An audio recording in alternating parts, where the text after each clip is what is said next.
हमारे बच्चे तड़प रहे हैं। आज घर में कुछ भी खाने पीने की व्यवस्था नहीं है।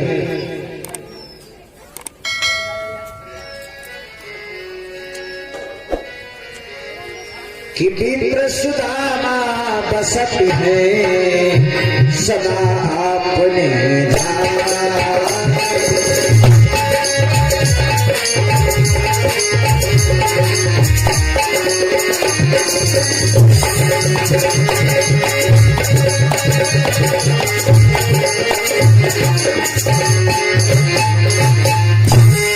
बोले विप्र सुदामा बसत है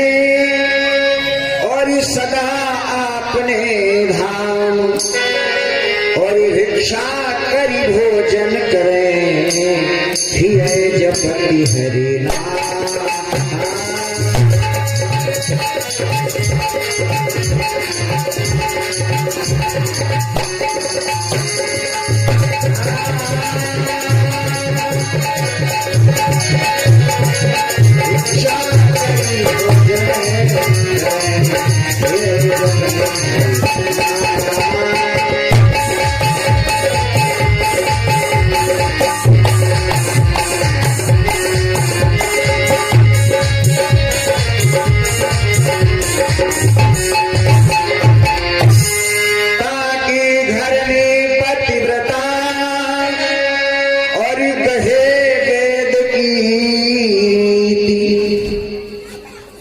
वो कितने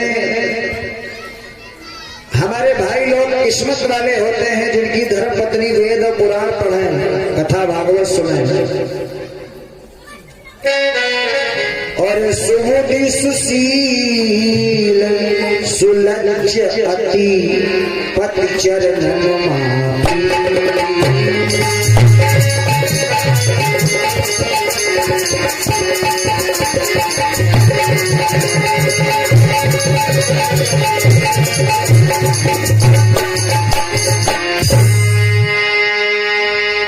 कही सुदामा एक दिन कृष्ण हमारे मित्र करती रहती उपदेश ऐसो परम विचित्र। सुशीला के सामने आज अपने बचपन की दास्तान बचपन की कथा बताते हैं। सुशीला कहती है प्राणनाथ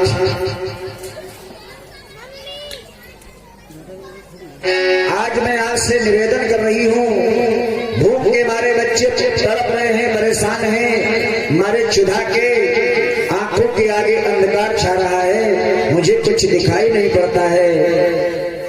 हे प्राणनाथ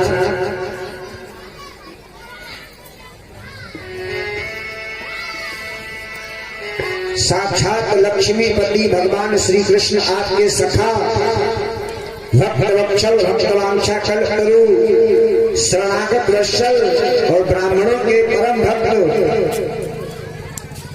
ऐसे आपके मित्र हैं और फिर भी हम सभी मारे भूख के परेशान हैं, तड़प रहे हैं। आज कई दिनों से घर में एक दाना नहीं है, हम क्या खाएं और क्या अपने बच्चों को खिलाएं, क्या खाएं और क्या अपने बच्चों को खिलाएं। ऐसी विषम परिस्थिति है मेरे सामने।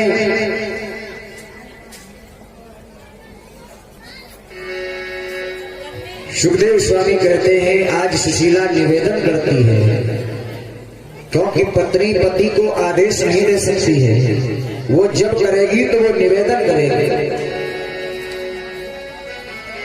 आदेश तो दे ही नहीं सकती, निवेदन कर सकती है।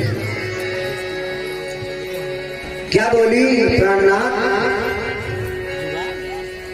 और भटकते नाथ हो दुनिया में दाने दाने को, भटकते नाथ हो दुनिया में दाने दाने को, द्वारिका क्यों नहीं जाते हो।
क्यों नहीं जाते हैं? आप चले जाइए।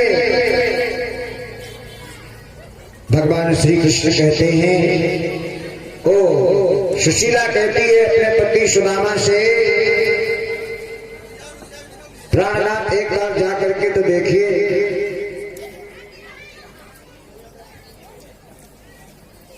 बार बार पीछे पड़ी है, बार बार द्वारिका जाओ, द्वारिका जाओ, द्वारिका जाओ। सुदामा जी कहते हैं, अरे सुशीला तुम तो हट कर जाती हो, द्वारिका जाएंगे, वहां जाने से हमें क्या मिलेगा सिवाय बदनामी की।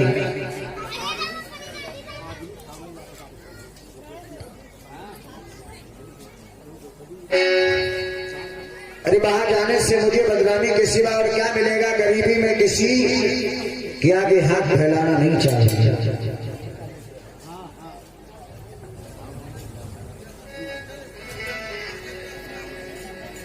एक राजा के 3 लड़के थे, एक राजा के 3 लड़के थे। तो एक दिन राजा साहब ने अपने बड़े वाले लड़के को बुलाया और बड़े वाले लड़के को बुला करके पूछा, बेटा तुम भोजन वस्त्र ऐश आराम खर्चा घूमना टहलना ये तुम्हें सब किसकी किस्मत से मिलता है, किसकी भाग्य से मिलता है? तो बड़े वाले लड़के ने कहा, पिताजी ये सब आपकी किस्मत से मिलता है, हम तो आपके ही उजाले में रहते हैं। राजा साहब ने अपने बड़े वाले बेटे की पीठ थपथपाई, शाबाश मेरे बेटे, बहुत अच्छे, बहुत बढ़िया। राजा साहब यही सुनना चाहते थे कि देखें हमारा बेटा हमसे क्या बोलेगा। दूसरे वाले को बुलाया, दूसरे वाले से पूछा, क्यों बेटा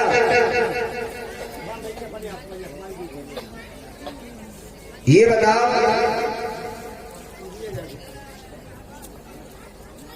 तुमको ये सब कहां से मिल रहा है? खाने के लिए, पीने के लिए, बढ़िया बढ़िया कपड़े, महल,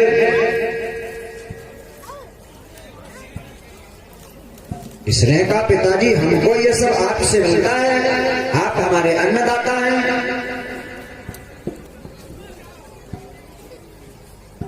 राजा साहब ने पीठ थपथपाई अपने बीच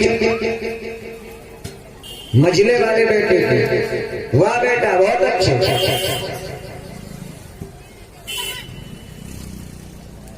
नंबर लगा जो सबसे छोटा वाला है। छोटे वाले को बुलाया, पूछा क्यों रे भैया तुम ये कोठी भवन अच्छे अच्छे राजसी वस्त्र ये सब किसके प्रताप से पाते हो? छोटे वाले लड़के ने कहा ये सब हमारा प्रताप है, हमारी किस्मत से मिल रहा। इसमें किसी का कोई सब छोड़ो ना। राजा साहब ने विचार किया कि बड़े वाले ने कहा कि तुम्हारी किस्मत से मिलता है हमारा, आप हमारे अन्नदाता हैं। हमारे मझले वाले बेटे ने कहा कि पिताजी सब आपके चमत्कार से चमत्कार है। अब ये छोटा वाला कह रहा है कि हम अपनी किस्मत से ये सब खाते पीते आराम करते हैं। राजा साहब नाराज हो गए।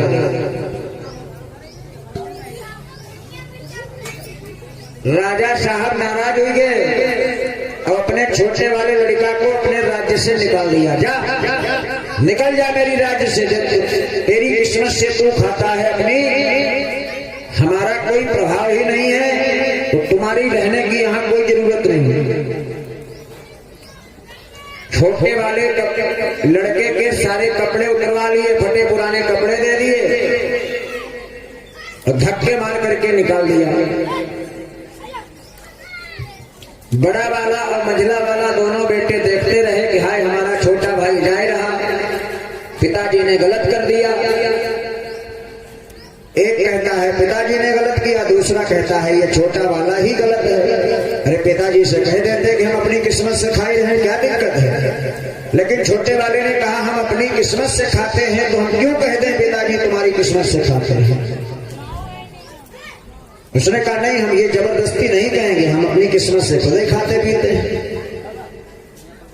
धक्के मार करके निकाल दिया।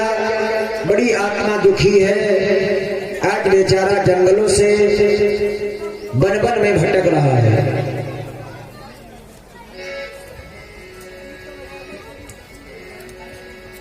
परमात्मा के अलावा और ये किसके सामने रोता?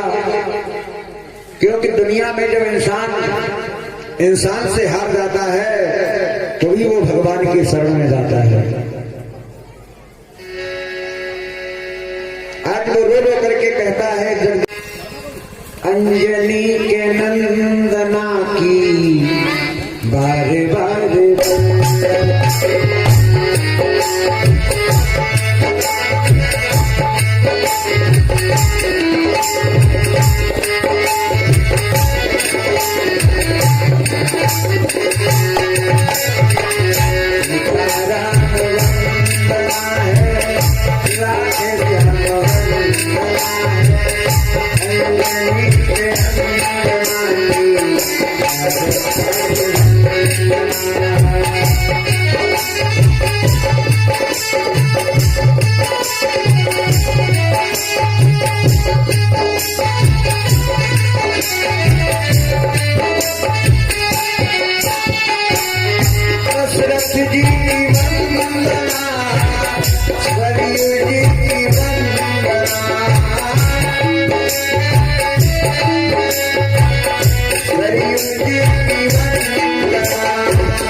Thank you.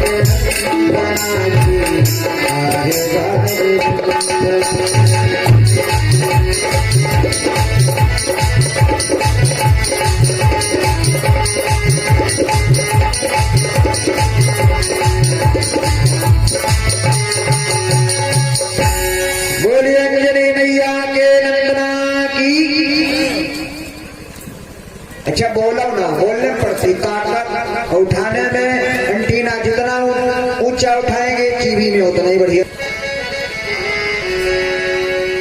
और बिगड़ गया है नसीब मेरा, बिगड़ गया है नसीब मेरा, बनाने वाले को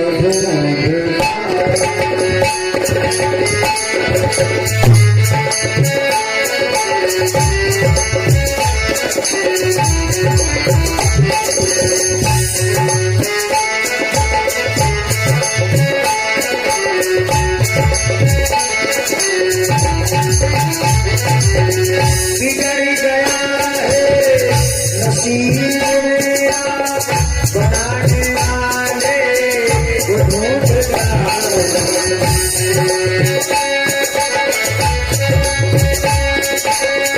बनाने वाले को ढूंढता।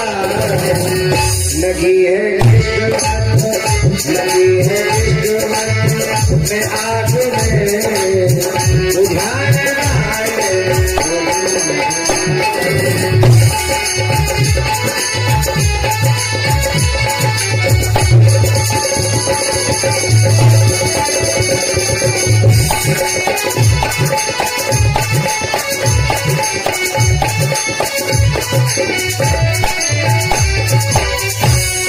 आज जा रहा है वारे मेरा मुकद्दर, वारे मेरी किस्मत।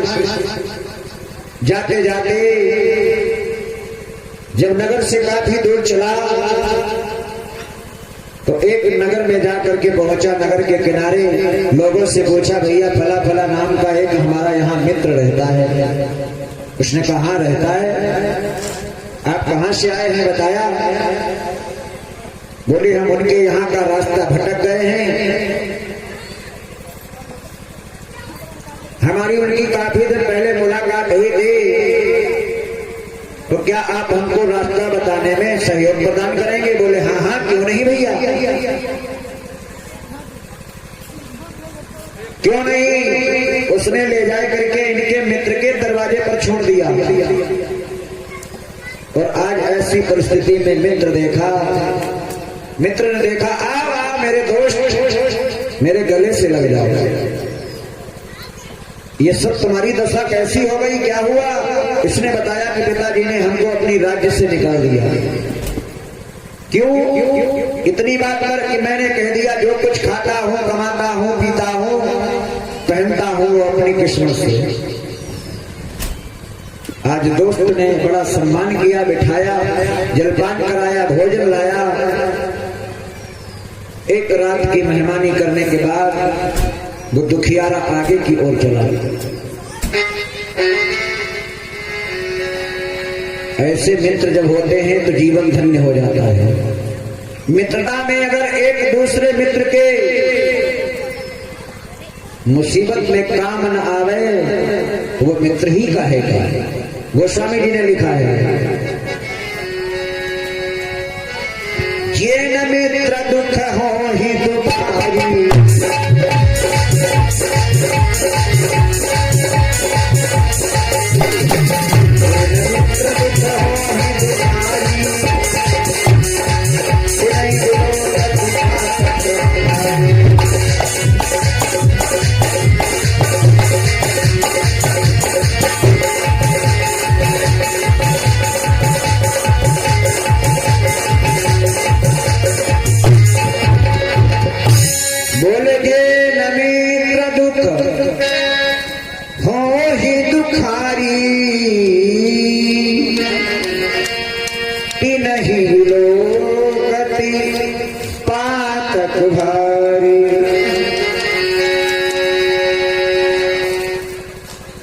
नहीं विलोकत पातक भारी।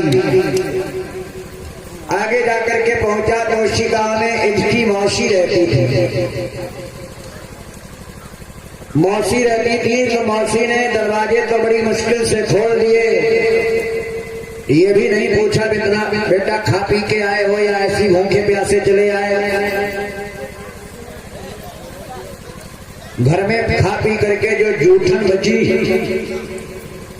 वो आज इस लड़के को परोस करके एक थाली में दे दिया। और जहां पर जानवर बांधे जाते थे वहां पर एक टूटी खाट पड़ी है, वहां पर इसको बिठा दिया।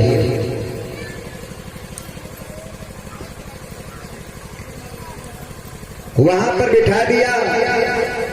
आज ये बेचारा बड़ा दुखी है कि हमारी किस्मत में ये जूठन खाने को लिखी है। कोई बात नहीं, उठाया उसने वो पात्र और गांव के बाहर एक गड्ढा खोद करके वो थाली सहित जूठन को ढक दिया और आगे की ओर जा रहा है।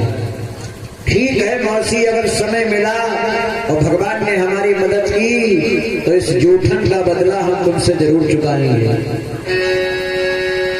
आगे जाता है तो एक राजा के नगर के बाहर एक बूढ़ी माताजी सिर पीट पीट करके रो रही है।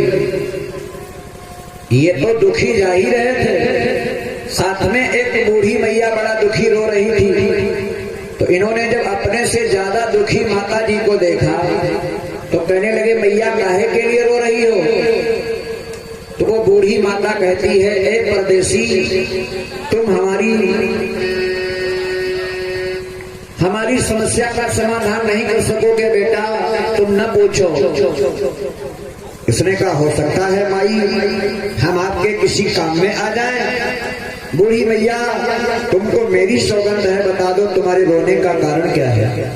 आज माता वो बताती है, भैया हमारे यहाँ के जो राजा साहब हैं उनके यहाँ फाटक में रोज एक मकान से एक व्यक्ति जाता है और उनके फाटक में बिछे हुए पलंग में सो जाता है रात्रि में। और राजा ने ये ऐलान किया है कि जो इस बिस्तर पर लेटा हुआ व्यक्ति सवेरे हमको जिंदा मिलेगा उसके साथ में हम अपनी बिटिया का विवाह कर देंगे और उसको आधी राज्यपाट का मालिक बना देंगे। प्रातः काल वहां पर कोई जिंदा मिलते नहीं, मर जाते हैं। तो इस लड़के ने पूछा, माता जी कारण क्या है कि जो व्यक्ति फाटक में उनके यहाँ पलंग पर लेटता है वो सवेरे मर जाता है, जिंदा नहीं रहता? तो माता जी ने बताया, बेटा रात्रि के ठीक 12 बजे एक जहरीली नागिन आती है और जो बिस्तर पर सोता है उसी को डस लेती है, वो मर जाता है। सुबह जल्लाद उसको उठा करके फेंकवा देते हैं। आज बेटा हमारे भैया का नंबर है तो मैं इसीलिए रो रही हूँ कि आज हमारे भैया केवल दिन भर के मेहमान हैं और रात्रि में जैसी वहां लेटने जाएंगे तो सवेरे उनकी मिट्टी मिलेगी, वो मर जाएंगे। बस यही कारण है बेटा जो मैं रो रही हूँ और उस परम पिता परमात्मा से गुहार करती हूँ, पुकार करती हूँ कि हे दीन बंधु जगदीश्वर जगदाधार, यदि तुम्हारे अंदर कोई भी शक्ति है तो हमारे बेटे के प्राणों को बचाओ। ये लड़का कहने लगा, मैया एक बात कहें, अगर बुरा ना मानो तो। बोली, आज तुम्हारे बेटे की जगह पे मैं अगर लेटने चला जाऊं राजा के दरबार में तो? बूढ़ी मैया कहने लगी, नहीं बेटा तुम मर जाओगे, मुझे पाप लगेगा, तुम मर जाओगे, मुझे पाप लगेगा। तुम हमारे लिए बलि के बकरे ना बनो। इसने कहा, नहीं मैया, वो इंसान ही बेकार है जो एक दूसरे के दुख में सहारा ना बन सके।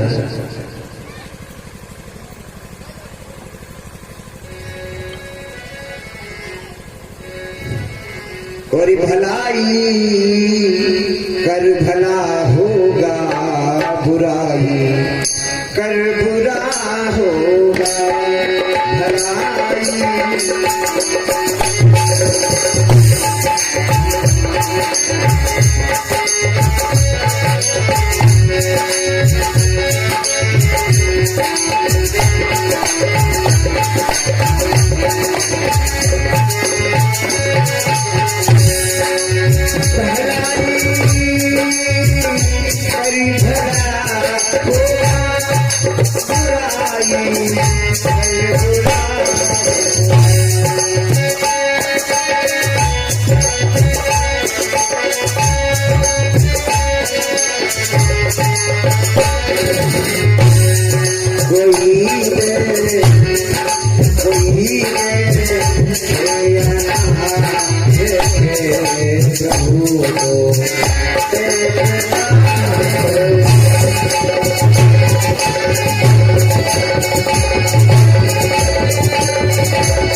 जिद कर दी नहीं भैया, आज मैं तुम्हारे बेटे की जगह पर मैं लेटने जाऊंगा।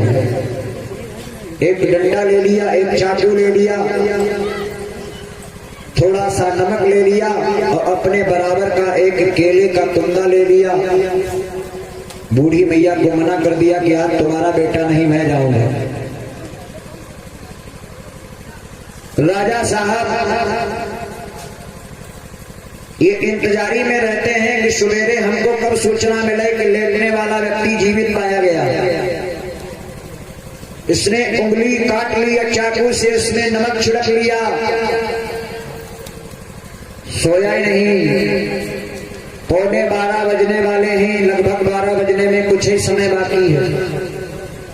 चुपचाप बिस्तर पर से उठ करके अपने बराबर केले का कुंदा जो है वो उसी बिस्तर पर लिटाई दिया, चद्दर से ढक दिया तो एक किनारे पे खड़ा हो गया। जैसी रात्रि के ठीक 12 बजे वो जहरीली नागिन आई, वो तो जानती थी कोई न कोई यहाँ लेटा होगा।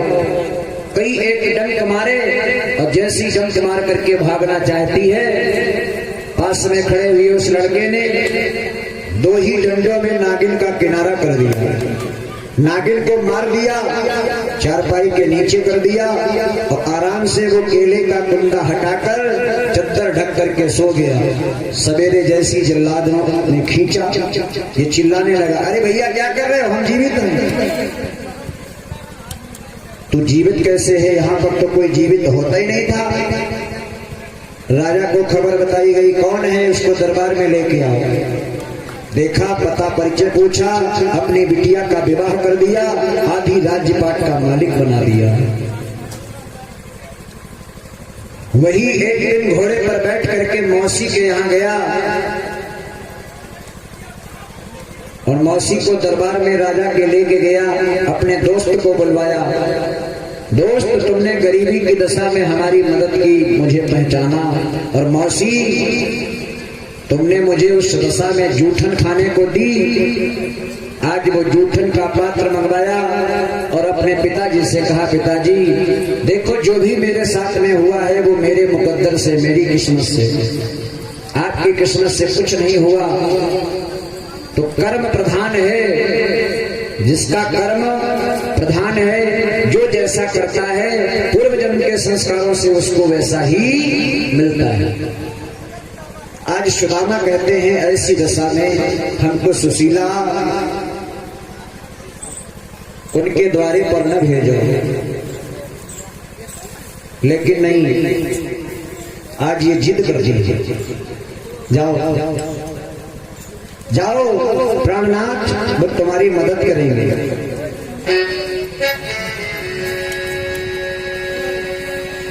कि शिक्षक हो सगरे जग को दिया, ताको कहाँ अब देती हो शिक्षा,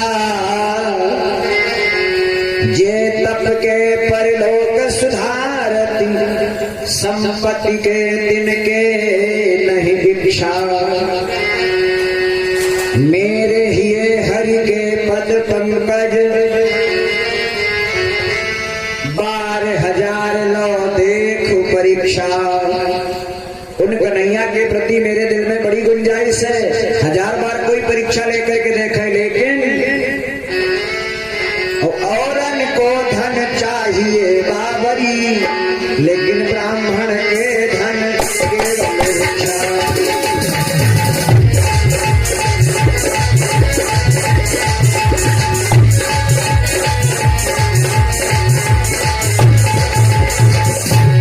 ब्राह्मण के धन केवल भिक्षा, और मगर जाता भी हूं तो वहां पर ले जाने के लिए क्या है, क्यों, वो हमसे छोटा है, शादी हुई होगी, हमारे भतीजी भतीजे होंगे, वो दौड़ पड़ेंगे और हम जाएंगे खाली हाथ। हम खाली हाथ जाएंगे तो वहां पर बदनामी हो जाएगी। ले जाने के लिए मेरे पास में क्या है?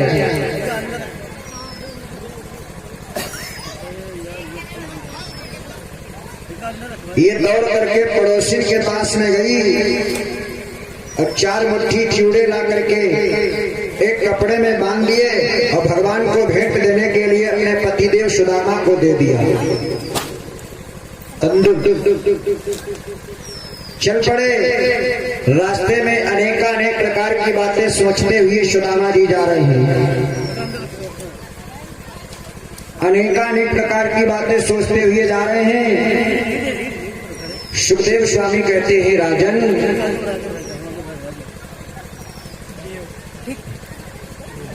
सुदामा जी आज भगवान का गुणानुवाद करते हुए जा रहे हैं।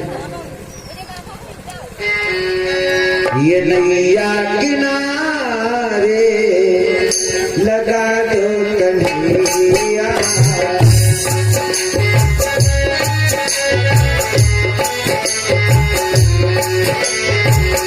ये नैया किनारे लगा दो कन्हैया,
नैया किनारे लगा दो कन्हैया। चलते चलते रास्ते में एक बगीचे में पहुंचे। बहुत ही थक गए, परेशान हो गए, सोचा थोड़ा पानी पी लें। फटी पुरानी लुगड़ी है, जूते चप्पल पैरों में नहीं, हाथों में लठिया लिए, डंडा लिए। आज सुदामा जी इसी बगीचे में ठहर जाते हैं। ये नरोत्तम दास जी का भाव है। और श्रीमद् भागवत में क्या है? चिवड़े लेकर के सुदामा जी जब चले तो रास्ते में ये विचार विमर्श करते हैं कि हमको प्रभु के दर्शन कैसे मिलेंगे, कैसे मिलेंगे।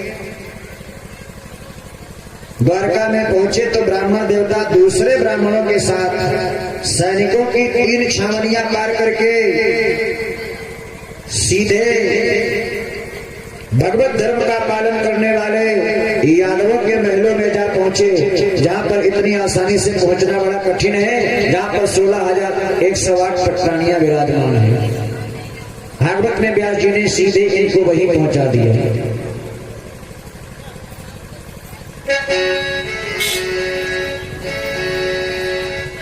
आज रास्ते में ये सैर करने लगे, बगीचे में विश्राम करने लगे। भगवान कन्हैया को सपना हो गया कि मेरा मित्र सुदामा मुझसे मिलने के लिए आ रहा है। गरुण जी को भेजा, भैया गरुण जाओ मेरे मित्र को पीठ पर बिठा करके द्वारिका के मुख्य द्वार पर छोड़ दो आके। गरुण जी गए, पक्षियों की भाषा में बोले, दत्ता सुदामा आओ पीठ में बैठो। इन्होंने उठाया डंडा, गरुण जी को दौड़ा लिया। ऐसा लड़ाकू विमान आ गया। ये बेचारे फिर भगवान के पास में दौड़ गए, प्रभु वो तो हमको मारने दौड़ रहे हैं। जब गरुड़ जी ने कहा पीठ पर बैठो तो सुदामा ने दौड़ा लिया। बोले हम नहीं बैठेंगे, तुम्हारे में कोई रोकने की व्यवस्था है नहीं, पीठ पर बिठाओगे तुम उड़ान भरोगे तो हम सख्त से नीचे गिर जाएंगे, हड्डी पसलियां टूट जाएंगी, सुशीला ब्राह्मणी घर पर रास्ता निहारेगी। वारी प्रभु भगवान ने योग निद्रा भगवती को याद किया, जाओ निद्रा महारानी हमारे मित्र को गहरी नींद में सुला दो। पीछे से गरुड़ से कहा पीठ पर बिठाए करके द्वारिका के मुख्य गेट पर छोड़ दो आके, वो मेरा अनन्य भक्त है, वो मेरा अनन्य भक्त है।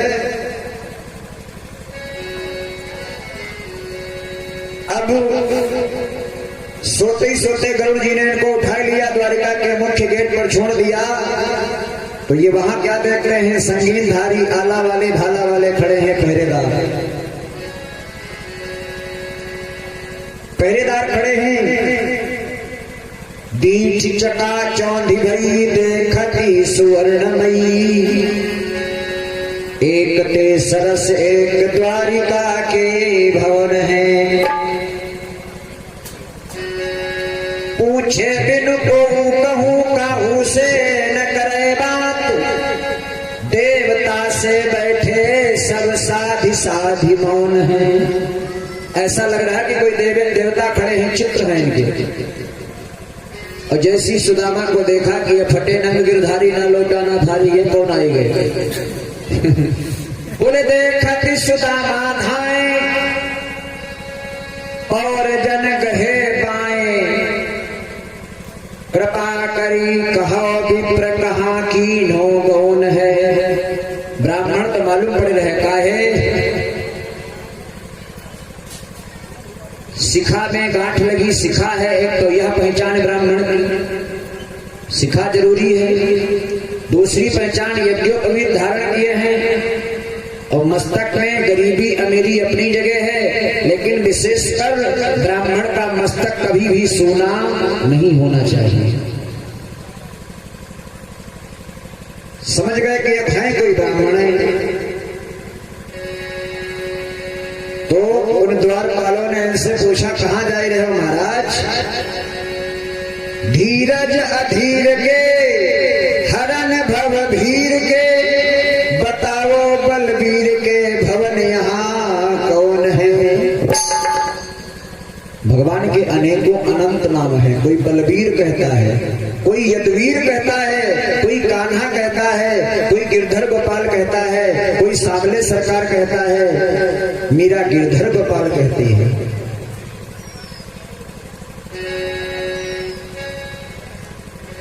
कितने नाम हैं और फिर भी गुमनाम हो जाते हैं भगवान। गजराज की जब जरा सी सूंड रह गई थी तो इसने किसी के नाम को लेकर के बुलाया नहीं था। तो ब्रह्मा सोच रहे थे कि हम काहे जाएं बचाने, दुर्गा जी सोच रही हम क्यों बचाने जाएं, शंकर जी ने सोचा हम क्यों बचाने जाएं, विष्णु जी ने विचार किया सब यही सोचेंगे, तब तक गजराज की पूर्णमासी हो जाएगी। भगवान गरुड़ वाहन पर चले और जैसे ही गजराज ने देखा तो भगवान विष्णु का नाम उच्चारण करने लगा। भगवान कहते दुनिया में जो किसी का नाम नहीं है वही मेरा नाम है। और आजकल तो कलयुग में नाम की ही आधारशिला है। अगर नाम बढ़िया है तो समझ लो काम बढ़िया है, अगर नाम बढ़िया तो काम बढ़िया, और नाम बढ़िया नहीं, कभी कभी नाम बढ़िया होता है लेकिन काम नहीं बढ़िया होता। कैसे? कलयुग केवल नाम आधार, सुमेरी सुमेरी नर